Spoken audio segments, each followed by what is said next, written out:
రాజన్న సిరిసిల్ల జిల్లా ఇల్లంతకుంట మండలం పొత్తూరు బ్రిడ్జి పైన మిడ్ మానేరు నీరును విడుదల చేయాలంటూ రోడ్ ఎక్కిన రైతులు.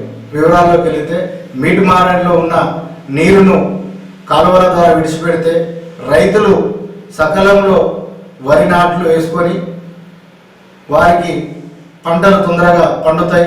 రాబోయే కాలంలో కష్టం కాలంగా ఉంది, ఇప్పటికే వర్షాలు లేవంటూ రైతులు ఆవేదన వ్యక్తం చేస్తున్నారు. ఇప్పటికైనా అధికారులు చొరవ తీసుకొని మిడ్ మానేరు ద్వారా మంచినీటిని నీరును వదిలాలని చెప్పి రైతులు కోరుతున్నారు.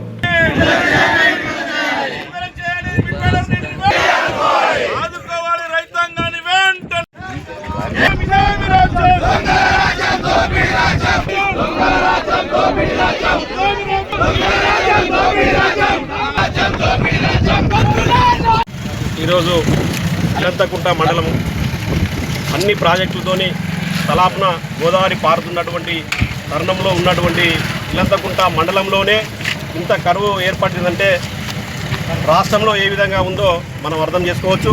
ఇల్లంతకుంట మానేరు నది ఒడ్డున ఉన్నటువంటి గ్రామాలు ఈరోజు మంచినీటి కోసం ఏడుస్తున్నటువంటి పరిస్థితి. నారు మల్లల్లో నిన్న మొన్న మనం ఒక వీడియో చూసినాం. నారు మల్లలకు బిందెలతో నీళ్లు ఎత్తిపోస్తున్నటువంటి తరుణం ఈరోజు ఇల్లంతకుంట మండలంలో ఏర్పడ్డది.